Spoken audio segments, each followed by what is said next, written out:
I am an adopted daughter of the general's residence, proficient in zither, chess, calligraphy, and painting, and praised as a noble lady by everyone in the capital. That night, he held me and confessed his feelings, but the next day he forgot everything. After he discovered the portrait I had hidden in the cupboard, he was furious and punished me by making me kneel in the courtyard for a day and a night. Since then, he has been inseparable with the princess who had always entangled him. Later, a royal decree came, and I became a peace-bringing princess through a diplomatic marriage. I received the decree and knelt respectfully. Thanks His Majesty for his grace. Ding! Royalstory reminds you to click the subscribe button in the bottom right corner to read the complete novel. The heavy snow in the capital fell all night, and I knelt the entire night in Fu Xilin's courtyard. El City had never seen such a cold winter. I waited all night, but the white-knuckled hand that was supposed to hold up an umbrella for me did not appear. Instead, I heard his cold and harsh words. Su Yan, I warned you not to appear in front of me again. I looked up at him, the eyes that once warmed me now filled with endless disgust. As if I were the filthiest, most despicable thing in the world. Only then did I realize that, in his heart, I was like this. In his hateful gaze, I fainted, vaguely hearing his concerned voice. But how could it be, when he clearly loathed me to the extreme? In my coma, I recalled the past and the words he had once said to me. I was an orphan girl, wandering and homeless, taken in by the kind-hearted general's wife who treated me as her own daughter. When I first entered the general residence, I was often bullied. Fu Xilin would protect me firmly, glaring viciously at those who bullied me. If you dare to bully Yin Yan again, I will ensure you have nowhere to be buried. On stormy nights, he would rush to my bedside and comfort me with a gentle voice. Afraid I might be scared, he would read stories to me all night. At that time, everyone knew that I was the one the young Fu general cherished most. He would always affectionately pat my head and say, Yin Yan is the best girl in the world. During those days, it felt like I was living in a honey pot, and gradually, my thoughts grew more numerous. Until, one day, I went to the front courtyard to find him. I saw the princess crying tearfully to him. Brother Xilin, father wants to send me for a diplomatic marriage. I don't want to marry anyone else. I will only marry you in this life. Fu Xilin affectionately pulled the princess into his arms. Don't worry, even if I die on the battlefield, I won't let you go for a diplomatic marriage. But father has already decided to send a princess for the marriage, and I am Great L country's only princess. If not, let Yin Yan go in my place. Yin Yan is so beautiful, the J country's envoy certainly won't refuse. Fu Xilin's fingers trembled slightly, and he slowly uttered, Fine, let her go in your place. Hiding in the shadows, I heard these words and felt my whole body stiffen. Watching Fu Xilin and the princess tightly embracing, the paired dragon and phoenix jade pendants on their waists seemed to mock my worthlessness. I also had a phoenix pendant, one that Fu Xilin gave me on my 15th birthday, the day I came of age. For that well-born young master, his fair hands were covered with cuts from carving the pendant. That day, smelling of wine, he hugged me. Yin Yan, you're not allowed to look at other men. With this pendant, you will be mine forever. Fu Xilin and Su Yan, together for eternity, never to be separated. He held me, breaking through the last restraint, repeating over and over his love for me. So, I believed him. However, when morning came, he turned hostile. After that day, he didn't come back for a long time, and I thought he was busy with official duties. Until I saw him return with the princess, who snuggled close to his embrace. Only then did I realize that he already had someone he loved. A fair lady and a nobleman, a pair made in heaven. While I, an orphan girl, had no right to stay by his side. Since he wished for me to go for the diplomatic marriage, I decided to fulfill his wish. To repay the general's residence's kindness. From then on, we would bear no further entanglements. But I never expected that before I could inform the general's wife of my decision, he princess ordered my courtyard to be moved to the most remote annex. She chopped down the tree that Fu Xilin and I had planted together, and filled in the spring pool I had painstakingly dug. Although Fu Xilin knew these were all my hard work, he still cooperated with the princess with a smile, allowing her to do as she pleased. Later, the princess deliberately made me search for a non-existent hairpin in a box filled with porcelain shards. In the end, I did not find the hairpin, but my hands were covered with blood. Fu Xilin saw this, but only frowned and said, "Su Yan, are you done playing your little tricks? The bitter plan won't work on me." My heart ached as if cut by a knife. Looking at him, my eyes full of disappointment, I said, "There is really no hairpin in the box." The princess hurriedly interrupted me. "I'm sorry, Yin Yan, I know you don't like me, but I really didn't mean to hurt you. I accidentally remembered wrong, I'll atone for it right now." Saying that, she picked up a hairpin and stabbed it into her palm. Fu Xilin acted quickly and pulled the princess into his arms. He scolded me loudly, "Su Yan, have you had enough of your antics?" The cold tears wet my eyes, but it couldn't compare to the chill in my heart. I stared at him blankly, mechanically repeating, "There really is no hairpin in the box." Fu Xilin looked at me, and after a moment of silence, his brows furrowed, and he spoke with sharp words. "So what if no hairpin?" The princess made a mistake, but she has already apologized. Why do you have to cling on to it? Su Yan, you are just an adopted daughter of the general's mansion, how could you compare to the high and noble princess? Finished saying that, he turned and gently comforted the princess with a doting look, as if he would pluck stars from the sky for her. The blood from my palm dripped onto the ground, forming a small puddle, but he ignored it. In the past, when I pricked my finger while doing needlework, he would carefully look after me for the whole day and even put away all the embroidery pieces in the courtyard, forbidding me to see them. Now, with shards of porcelain embedded deep in my flesh, he didn't spare me a single glance. His heart and eyes entirely focused on the princess. He even punished me to kneel in the courtyard for a whole night over that painting, uttering heartless words, before turning his attention back to exchanging sweet nothings with the princess. I woke up after half a month. My body had not fully recovered, but I couldn't wait any longer. Since staying here only made him resent me, it was better to leave for J country early. Ignoring my frail body, I went to the Madame General's courtyard. I knelt before the Madame General and told her my thoughts, and she held me with trembling hands.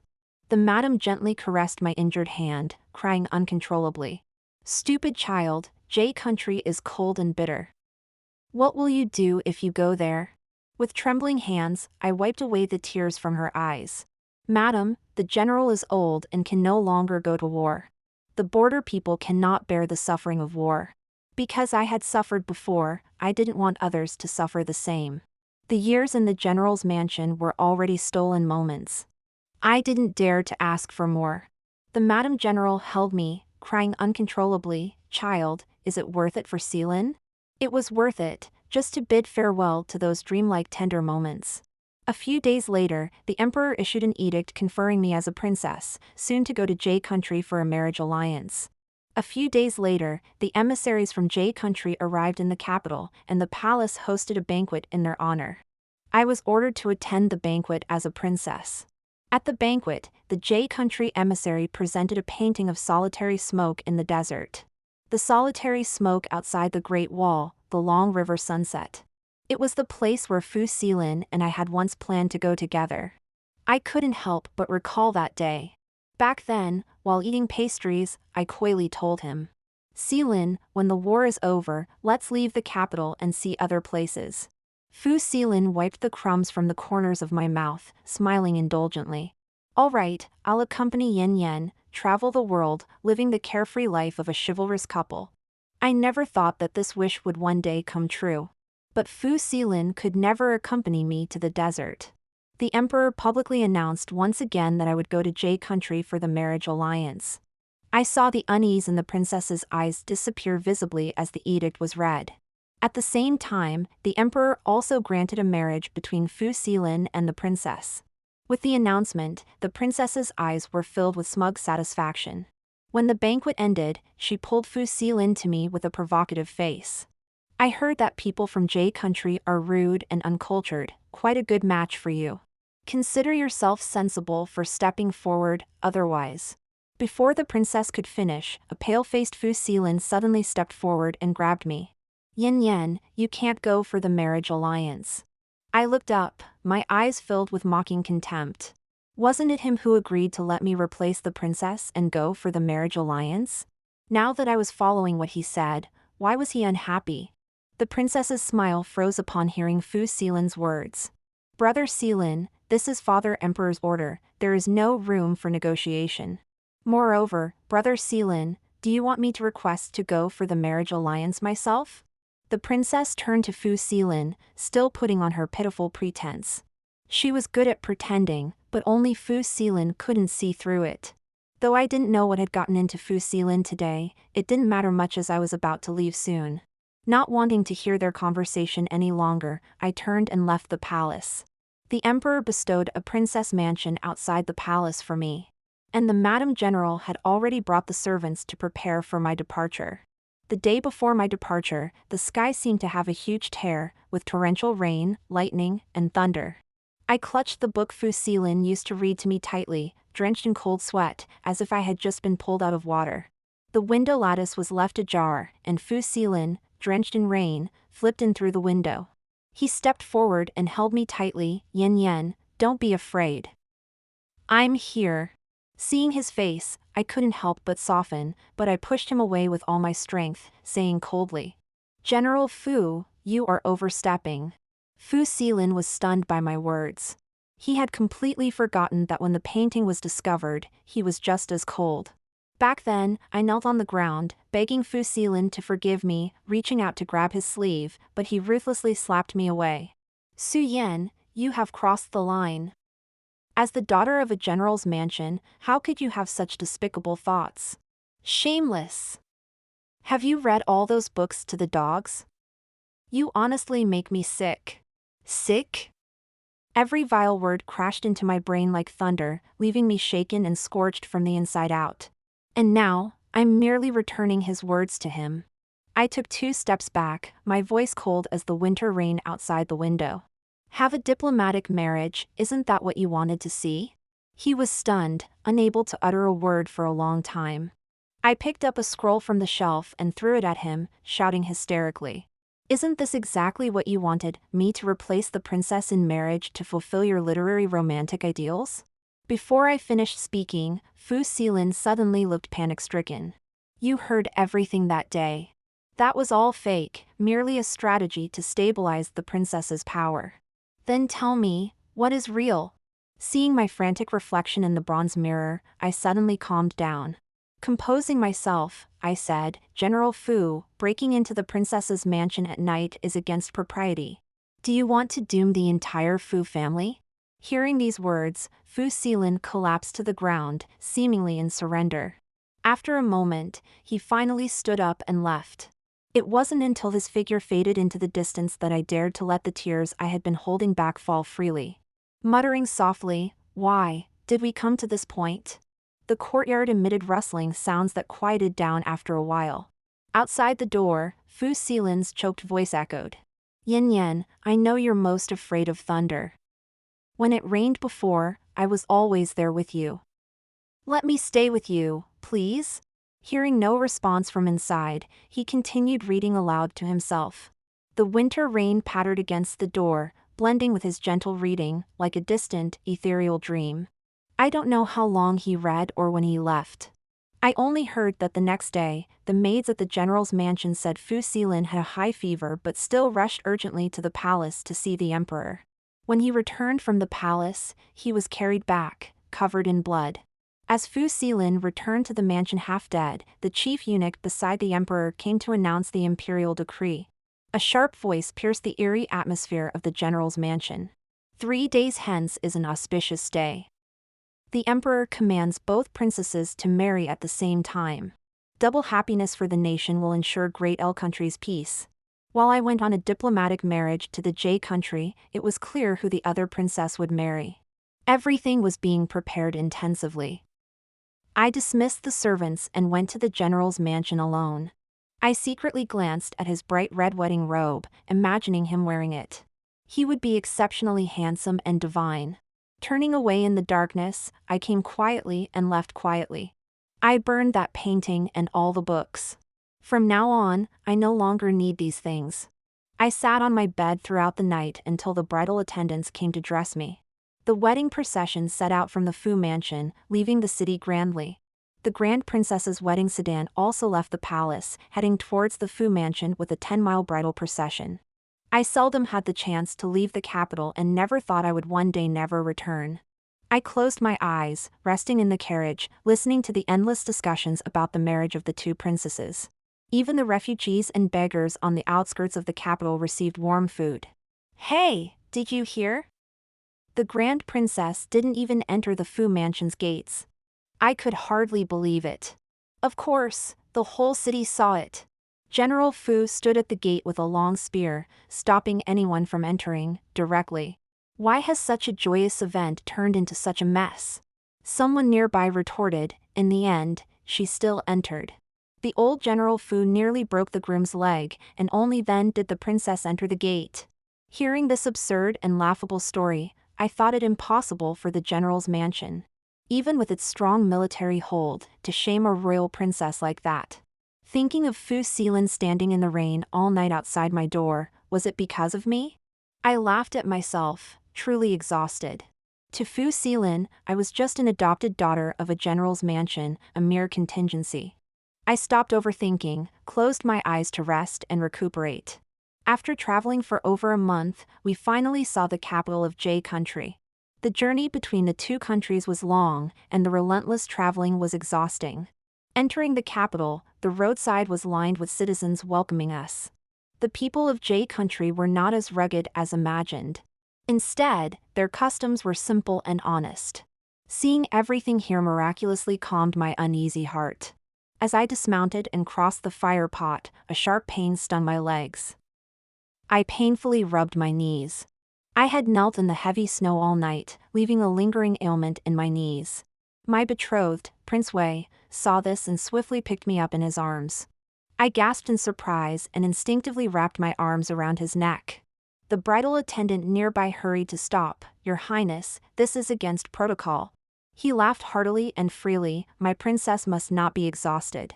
From now on in the palace, the princess sets the rules." He carried me into the palace, and thereafter personally guided me through various affairs. Every day, I was kept busy, learning the language of Jade country while introducing the culture and technology of Great L to the nobility and commoners of Jade country. Presently, Jade country is well developed, its national power strong, its military well supplied. And it has signed ceasefire agreements with neighboring countries, maintaining many contacts. Jade country and Great L country have even established a mutual trade policy. Although Jade country is rich in grasslands and flocks of sheep, it lacks vast farmlands, leading to a monotonous diet for its people and a shortage of cotton for textiles. Whereas Great L country's situation complements it. L country is productive, rich in industrial and agricultural goods. Opening this trade route can bring more peace and stability to both countries.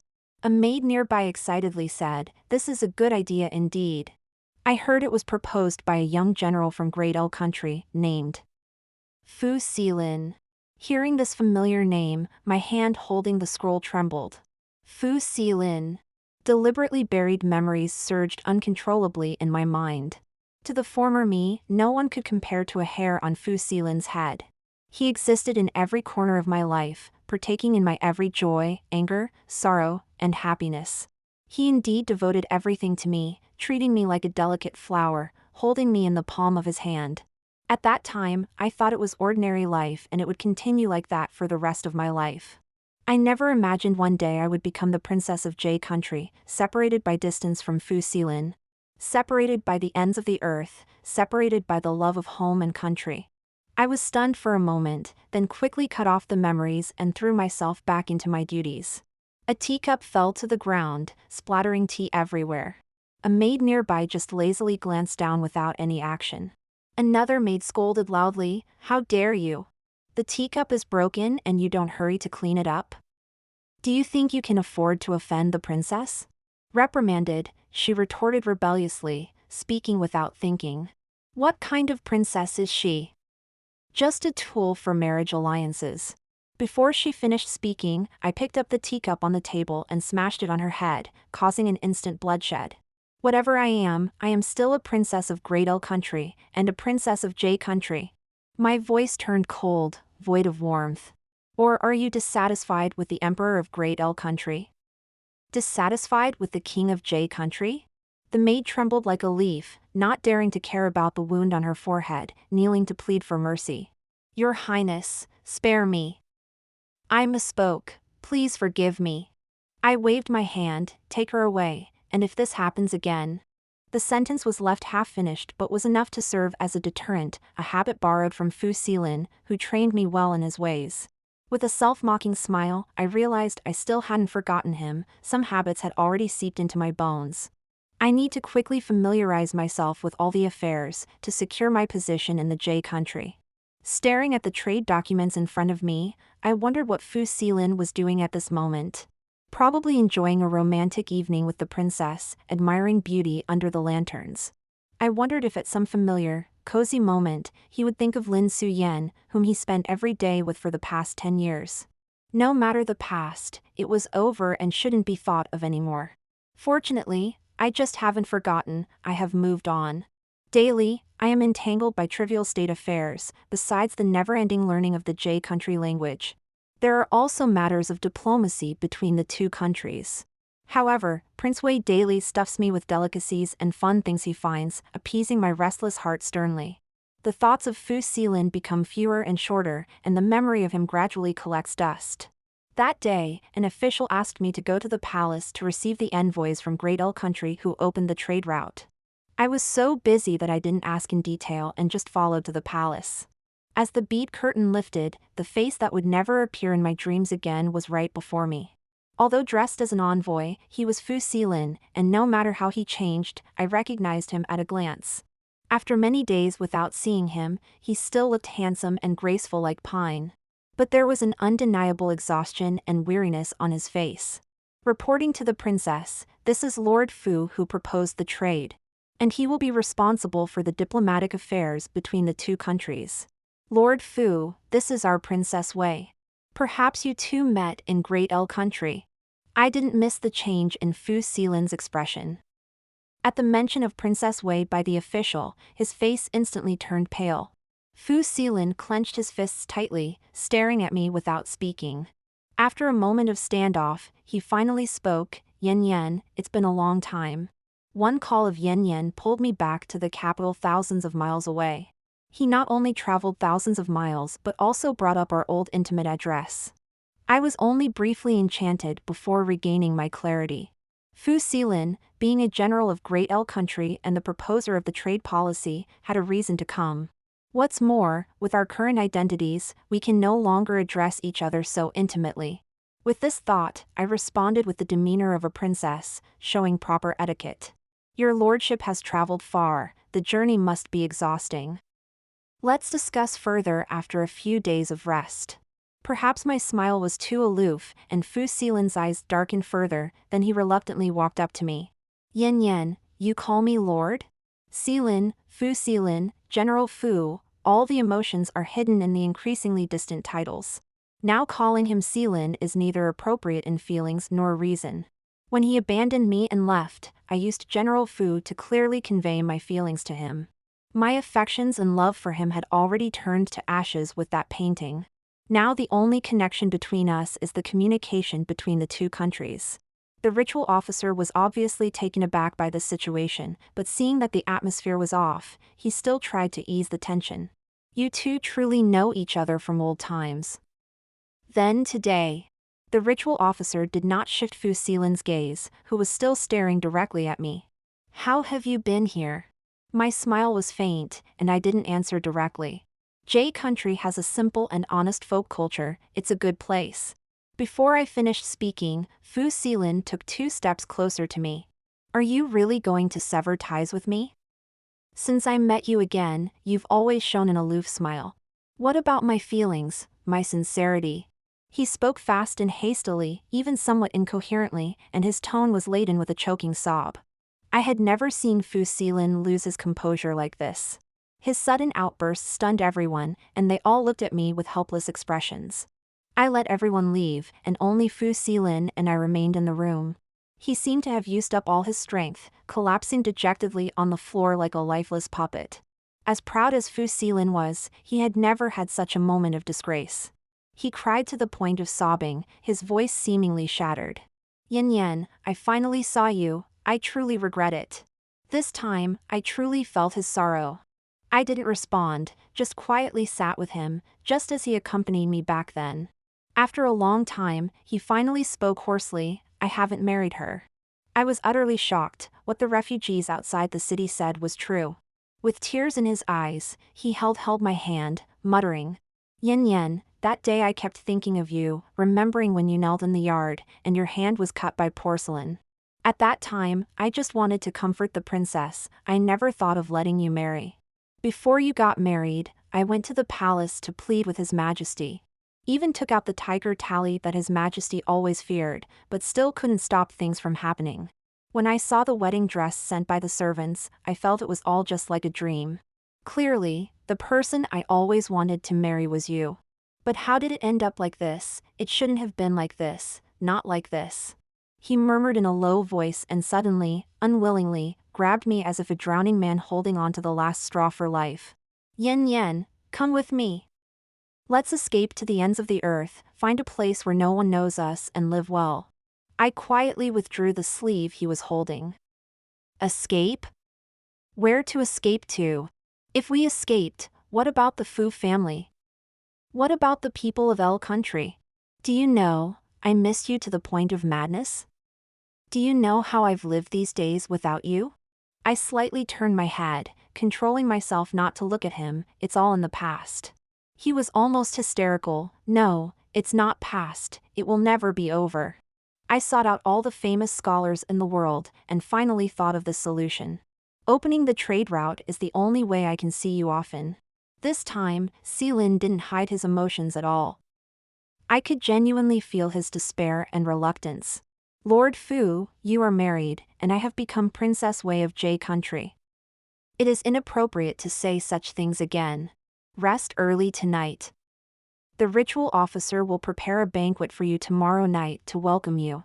I will have assigned personnel handle the specific matters afterwards. I was about to leave when Fu Seelin grabbed me. Yin Yan, I said there's no princess, there isn't now, and there won't be in the future. I distanced myself from you because I didn't dare to face you. Seeing that painting, I was both happy and terrified, happy that I was in your heart too. And disgusted with myself, how could I have such disgraceful thoughts about my own sister? Actually, I was cursing at myself, disgusted and filthy, afraid you'd see through my thoughts, so I was so tough on you. I interrupted him, Lord Fu, I am no longer the Su Yin of the past, we can't go back. If you want to reminisce about the past, I'm sorry, I can't accompany you. There's nothing left between us to reminisce. I shook off his hand. He tried to grab my hand again but was stopped by a strong hand. Prince Wei stood next to me, speaking coldly, Envoy Fu, it's late, you should go rest. With that, he didn't even look at Fu Seelin's expression, placed a hand warmer covered in rabbit fur into my hands. It's cold today, and the wound on your hand hasn't healed, you need to be careful. He said while slightly tidying up my cloak. I sneaked a glance at him. You heard everything? A frustrated look appeared on Prince Wei's face. I also heard fragments before you reached our country. If you still has feelings for him, it only shows that you are affectionate and righteous. If not, Prince Wei's expression turned tender, then, would you mind having one more person in your heart? His words were so warm, dispelling the shadows Fu Seelin had left in my heart. I think, I'm really going to fall in love with him. The next day, I continued to be busy with the affairs of the manor and the market trade, while Fu Seelin began to appear by my side for various reasons. It was his turn to hover around me. When I was in meetings, he had important matters to discuss. When I was resting, he had important matters to discuss. Every time he proposed policies that left people speechless. Yin Yan, it feels like we're back in the general's manor. We used to stick together every day back then. But you were particularly mischievous at that time, chattering around me. Now, I resemble the person you were back then. And you now are the reflection of who I was then. He spoke slowly and softly. Many childhood memories were blurry for me, the more I tried to grasp them. The more they eluded me, so I simply let them go. Just like how he deliberately abandoned me, I've already forgotten, haven't I? I coldly responded, I don't remember. It's getting late, Lord Fu, you should return early. Fu Xilin had not yet left when the door was heavily pushed open from the outside. The Grand Princess, bringing a cold aura, stared at me with icy eyes. Even after coming here for a diplomatic marriage, you are still entangled with Xilin. Proposing the market trade policy and volunteering to go to J country, I should have known, it's all for you. Her eyes reddened as she looked at me. Why should you receive Xilin's favor, while I have to carefully try to please him? It's just that you were lucky enough to meet him a few years earlier. An orphan with no family background, a commodity sent to J country for marriage. Before I could respond, Fu Xilin slapped her twice. The Grand Princess screamed hoarsely, Fu Xilin, did you ever have genuine feelings for me? Even just a little? I watched this absurd scene, feeling only a headache. The Grand Princess mockingly laughed, Su Yan, did you know? On my wedding day, I didn't even step through the gates of the Fu Manor. If the old General Fu hadn't broken one of his legs, I would have become a joke throughout the entire capital. I had always noticed that Fu Xilin walked a bit oddly, but I never asked why. I didn't expect this to be the reason. The Grand Princess looked at me pitifully. I didn't even have a real wedding night, even after using medicine, he called your name during the consummation. The next day, he bathed 5 times. Before she finished speaking, the Grand Princess's eyes suddenly turned fierce. She pulled out a golden hairpin from her head and stabbed at me with all her might. Su Yan, you should die. The distance was too close for me to dodge. At the critical moment, a long arrow came whizzing through the air, precisely hitting the Grand Princess's palm, causing the hairpin to fall. It was Prince Wei who came. He shielded me behind him, looking displeased. Guards, take this crazy woman to the dungeon. The Grand Princess clutched her hand, wailing. No, I am the Princess of El Country. You can't treat me like this. Prince Wei kicked her in the chest. Princess? El Country's princess, I only recognize as one. If the Emperor of El Country doesn't send someone to fetch her within 3 days, execute her on the spot. Later, I heard from the palace servants that after she returned that day, she summoned the imperial physicians and then a basin of blood was brought out. The next day, Fu Xilin, who had stayed for 2 months, hurried away with the Grand Princess. As time passed, all traces of him ever being in the palace were thoroughly erased. Just like our past. The trade route was officially opened, with exchanges every year. Every 3 months, without fail, Fu Xilin would visit J country on diplomatic missions. But there were more and more gray hairs on his head, and he looked increasingly haggard. His legs seemed to never heal. With El country's technology and resources, the people of J country were living a much better life, and the nation's strength was thriving. In the 2nd year of the diplomatic marriage, I gave birth to a lovely daughter for Prince Wei. In another heavy snowfall, Fu Xilin saw the child by my side. He laughed and cried, saying, the child is so lovely, just like you. Prince Wei called me and the child back to the palace for a meal. Life was peaceful and happy, and this year, during the first snowfall, I met the person who held an umbrella for me again.